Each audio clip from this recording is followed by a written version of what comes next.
மனிதர்கள் அந்த மனிதர்களை தாண்டிய விலங்குகளுடைய அந்த பாசம், அதனுடைய நெகிழ்ச்சி இதெல்லாம் இருக்குது பாருங்க. இது சொல்லவே முடியாது.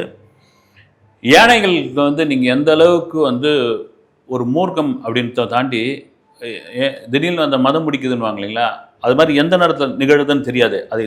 அதெல்லாம் மீறி யானைகளுடைய பாசம்னு ஒண்ணு இருக்குல்ல, கட்டுப்படுதல்னு. அத நீங்க குறைச்சு மதிப்பிடவே முடியாதுங்க. பல சம்பவங்கள் இருக்குது. நீங்க யானையோடைய பலம் என்னன்னு ஒரு சின்ன சங்கிலியில போட்டு கட்டி வச்சிருப்பாங்க. அந்த சங்கிலிலாம் பார்த்தீங்கன்னா, சும்மா நம்ம பொட்டலம் கட்டுற நூல் மாதிரி வந்து யானைக்கு. அது அறுத்துன்னு ஒரே ஓட்டம் ஓடி போயிடலாம். ஆனால் அது அன்புக்கும் அந்த பாகனுடைய அந்த சொல்லுக்கும் அது கட்டுப்பட்டு நிற்கிறது. அதுதான் முக்கியமான விஷயம். அவ்வளோ பெரிய யானையை இவ்வளோ துண்டு மூளை உள்ள ஒரு மனுஷன் வந்து அடக்குறான். அதை வந்து கட்டுப்பாட்டில் வச்சிருக்கான்னா அதனுடைய அன்பு தான் இன்னொரு காரணம். அதெல்லாம் மாரி சில சம்பவங்கள்லாம் நடக்கும். கர்நாடக மாநிலத்தில் நடந்த ஒரு உண்மை சம்பவம். நான் அது சம்மந்தமாக வந்து சில ஃபோட்டோஸ்லாம் இருக்குன்னு தேடி பார்த்தேன். மேபி இல்லை வந்து ஹூப்ளி பக்கத்தில் ஒரு கோவில் யானை. அந்த கோவில் யானை ஒரு அரசு மருத்துவமனைக்குள்ளே ஓடி போயிடுது, உள்ளே போயிடுது. பாகன் வந்து அதுக்கு வந்து மதம் பிடிச்சி போச்சு அப்படின்னு பயப்படுறான். அங்கே உள்ளவர்கள்லாம் வந்து அதை தான் நினைக்கிறாங்க. சுற்றி உள்ளவங்களாம் ஓடுறாங்க. அது வந்து மிரண்டு போல எதுவும் ஆகலை. நீங்கள் யானை வந்து மதம் முடிச்சிச்சு, அது கோபம் ஆயிடுச்சுன்னா என்ன ஆகும்? அந்த வாழை அப்படி தூக்கிக்கும், பிளிர ஆரம்பிக்கும். சவுண்டு எக்கச்சக்கமாக கொடுத்து அப்படி இப்படின்னு பார்த்துட்டு ஓட ஆரம்பிக்கணும். நீங்கள் காணொலியில் பார்த்துருக்கலாம். அப்படி போச்சுன்னா தான் ஒரு பதட்டம் பாகனுக்கு தெரியுது. ஆனால் அது என்னென்னா ரொம்ப நின்று நிதானமாக அந்த பாகன் டைரக்ஷன் வேற ஒரு ரோட்டை தாண்டி கொடுக்குறாப்புல அந்த ரோட்டை மீறி வந்து அந்த ஹாஸ்பிட்டலுக்குள்ளே போகுது.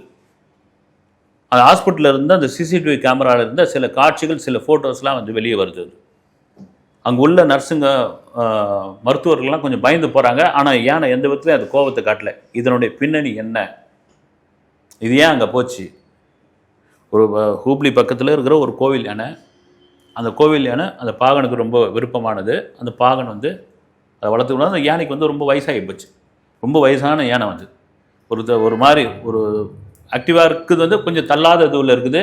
அடிக்கடி நோய்வாய்ப்பட்டு போகுது. கால்நடை மருத்துவரை கூப்பிட்டு வராங்க. கூப்பிட்டு வந்து காமிக்கும் போது அவங்க சொல்கிறாங்க, நீங்கள் எங்கேயாவது அப்படி அது ஒரு காடு சார்ந்த ஒரு பகுதி, 2-3 கிலோமீட்ரு சும்மா அந்த யானையை வந்து ஒரு வாக்கிங் கூட்டுவாங்க.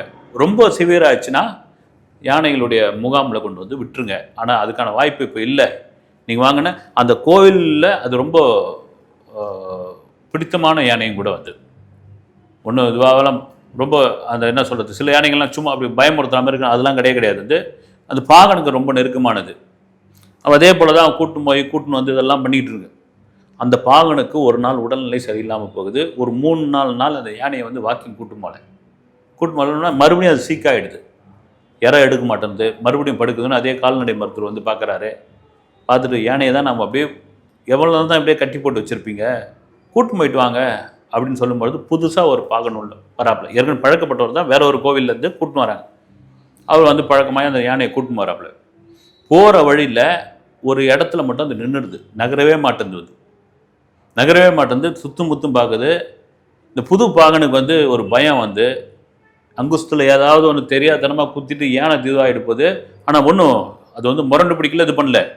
ஏதோ அதுக்கு ஒரு தேவை இருக்குது, யாரையோ எதிர்பார்க்குதுன்னு தெரிஞ்சுக்கிறான். பேசுகிறான். அவன் என்ன உனக்கு பிரச்சனைன்றான். லைட்டாக அப்படி பிளிர ஆரம்பிக்குது. அங்கே கொஞ்சம் சுற்றிட்டு வருது. மறுபடியும் அங்கேருந்து நகர்ந்து போகுது. மறுநாள் அப்படி தான், 4வது நாள் அப்படி தான் தொடருது. இவனுக்கு ஏதோ ஒரு டவுட் வருது. இந்த இடத்துல என்ன இது, வேற ஒரு யானைங்க ஏதாவது வருதா, கும்கி யானைங்க ஏதாவது இருக்குதா, காட்டு யானைங்க ஏதாவது கண்ணில் தெரியுதான்னு அங்கேருந்து பார்க்குறான். அதுக்கான இதில் யானைகளோட சத்தம் எங்கேயாவது தூரத்தில் கேட்குதா? இல்லை. ரொம்ப தூரத்தில் ஒரு பெரியவர் ஒருத்தர் உட்காந்துருக்காரு. அவர்கிட்ட தான் கேட்கணும்னு முடிவு பண்ணி, இது மாதிரி யானை இந்த இடத்துல வந்தவொடனே நிற்குது, என்னங்க ஐயா அப்படின்னு கேட்டபோது அவர் மெதுவாக பார்த்துட்டு, புது பார்க்கணும் அப்படின்றாரு. ஆமான், இப்போ அந்த ஒரு கடை மாதிரி ஒன்று இருக்குது பாரு, அதை போட்டுக்க. கடையே கிடையாது அது. ஒரு நம்ம ஊருங்களில் வந்து வண்டியில் இருக்குல்ல, தார்பாய் சுற்றி வச்சுருப்பாங்களே கயிறு போட்டு, அது மாதிரி சுற்றி வச்சிருக்குது. அங்கே ஒரு அம்மா வந்து பழக்கடை வச்சுருக்கோம். ஒரு மெயின் ரோடு, அது வந்து ஒரு மைசூர் செல்லக்கூடிய ஒரு இணைப்பு பாதை வந்து ஒரு ஹைவே வந்து. அங்கே வரவங்களாம் அந்த அம்மாக்கிட்ட வந்து இந்த காட்டில் விளையிற பழம் இதெல்லாம் வாங்கி போவாங்க. இந்த அம்மா வந்து கடை வச்சுருக்கோம். அந்த அம்மா வந்து பார்த்த உடனே இந்த யானை நின்றுடும். அந்த அம்மா தான் கையில் உள்ள பழத்தை கொடுக்க ஆரம்பிக்கும். இப்போ அந்த அம்மாவை தான் தேடுது அது அப்படின் போது பார்க்குறதுக்கு ரொம்ப இதுவாகிடுது. யானைகளை வந்து நீங்கள் பாசத்தால் ஈஸியாக கட்டி போட்டுடலாங்க. அது ரொம்ப இதுவானது. அது ஒவ்வொரு வாட்டியும் திரும்ப சொல்லும்போது சரி ஒரு முறை அந்த அம்மாவுக்கு என்னதான் ஆச்சு, நேரடியாக அந்த அம்மா வந்து ஒரு பழத்தை கொடுக்கட்டும், இங்கே வீட்டில் இருக்காங்க மட்டும் சொல்லிட்டாங்க. கடை திறக்கிறது இல்லை, அவங்க வந்து இங்கே வந்து வியாபாரம் பண்ணுறது இல்லை, அந்த வண்டியில் வந்து வியாபாரம் பண்ணுறது இல்லைன்னு அந்த வீட்டை விசாரிச்சுக்கின்னு அந்த யானையை கூட்டுமா, அந்த பாகம் கூட்டு மாறாப்புல அப்படி தள்ளாடி வருது. ஏறக்குறைய அதுவும் புரிஞ்சுக்கிச்சு, மொழியை வந்து புரிஞ்சுக்கிச்சுன்னு தான் நினைக்கிறேன் நான் வந்து. எனக்கு அந்த அறிவும் உண்டு. ஒரு உற்சாகமாக கூட கிளம்புது வந்து, இவன் நம்ம அந்த அம்மா நமக்கு வந்து தினமும் பணம் கொடுக்குற அம்மாவை தான் பார்க்கறதுக்கு இந்த ஆள் கூட்டு மாறான் நம்மளை அப்படின்னு தெரிய ஆரம்பிக்குது. அந்த வீட்டுக்கிட்ட விசாரிச்சுட்டு போகும்போது பார்த்தீங்கன்னா ஒரு ஆம்புலன்ஸ் நிற்குது. அந்த ஆம்புலன்ஸில் உடம்பு முடியாமல் அந்த அம்மாவை ஸ்ட்ரக்சரில் வச்சு எடுத்துன்னு போகிறாங்க. எடுத்துன்னு போனால் பாங்க தூரத்துலேருந்து விசாரிக்கிறேன். அந்த யானை அங்கேருந்தே வந்து சத்தம் போடுது. ஆனால் கிட்ட எடுத்து போல அங்கே உள்ளவங்களாம் பயப்படுறாங்க. ஓரமாக நின்று என்னன்னா அப்புறம் விசாரிக்க ஆரம்பிக்கிறாரு. ஒரு கிட்டத்தட்ட ஒரு வாரமாக அவங்களால உடம்பு முடியல, ரொம்ப இதுவாகிடுச்சு, அதனால் வந்து அக்கம் பக்கம் யாரும் இல்லைன்னு போது ஒரு அரசு மருத்துவமனையில் பக்கத்தில் எடுத்து போய் சேர்க்குறோம் அப்படின்ட்டு அங்கே கொண்டு போயிட்டாங்க. இது என்ன பிரச்சனைனா, இதை தான் யானை உன்னிப்பாக கவனிக்கிறது. ஒரு பாசம் கொண்ட ஒரு இடத்துலேருந்து அந்த அம்மா தினமும் பழம் கொடுக்குற அந்த அம்மா, அதுவும் ஒரு பணியோடு கொடுக்குற அம்மா, ஒரு கனிவோடு நீங்கள் அப்சர்வ் பண்ணுறது தான். யானை வந்துடுச்சுன்னு பயமாக கொடுக்குறது வேற, எரிச்சலோடு கொடுக்குறது வேற.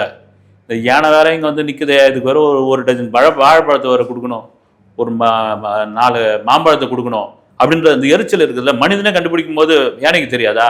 அந்த அம்மா வந்து இப்படி நிற்கும், இந்த நேரத்தில் வரும் அப்படின்னு. அதனுடைய பாசம் என்ன ஆகுதுன்னா, இந்த யானை பாகன் சொல்கிற மறுநாள் அந்த வழித்தடத்தை மாறி அந்த அரசு மருத்துவமனைக்கு உள்ளே போகுதுங்க வந்து. அதுதான் அந்த அப்போ என்ன பண்ணுறோம், யானை அந்த பாகம் முதல்ல பயப்படுறான், அப்புறமா அவன் வந்து பயப்படல. காரணம் என்னன்னா, இந்த யானைக்கு வந்து மதம் பிடிக்கல, இந்த யானை வந்து கோவத்தில் போல, ரொம்ப சர்வ சாதாரணமாக அது உள்ளே போகுது. உள்ளே போன சுற்றி உள்ளவங்களாம் இது ஆகிறாங்க, ஏப்பா பிடிப்பான்றாங்க. ஒன்றும் இல்லைங்க, ஒன்றும் இல்லை, யானையை மிரட்டாதீங்க, அது ஒன்றும் இல்லைன்னு. இது போய் அந்த ஒரு சின்ன மருத்துவமனை தான் ஒவ்வொரு ரூமாக வந்து பார்க்குது வந்து, ஒவ்வொரு ரூமாக பார்க்குது, ஒவ்வொரு வார்டாக பார்க்குது வந்து. பார்த்த உடனே ஒரு இடத்துல அந்த அம்மா நிற்கிறத பார்த்துட்டு உள்ளே போல, அதுக்கு தெரியுது வந்து உள்ளே போனால் அங்கே வந்து நோயாளிகளுக்கு பெரிய பிரச்சனையாகும், மனிதர்கள் சிதறி ஓடிவாங்கன்ட்டு அங்கே இருக்கிறத பார்த்துட்டு ஒரு சின்னதாக ஒரு உரும்பல் கொடுத்துட்டு திரும்பி வந்து அந்த பாகன் சொல்கிற மாதிரி கிளம்புது. இதுதான் அங்கே வந்து செய்தியாக மாறுது. அங்கே உள்ள அந்த கேமராக்களில் அது பதிவு செய்யப்படுகிறது. எவ்வளோ பெரிய அறிவு பாருங்கள், எவ்வளோ பெரிய பாசம் பாருங்கன்னு.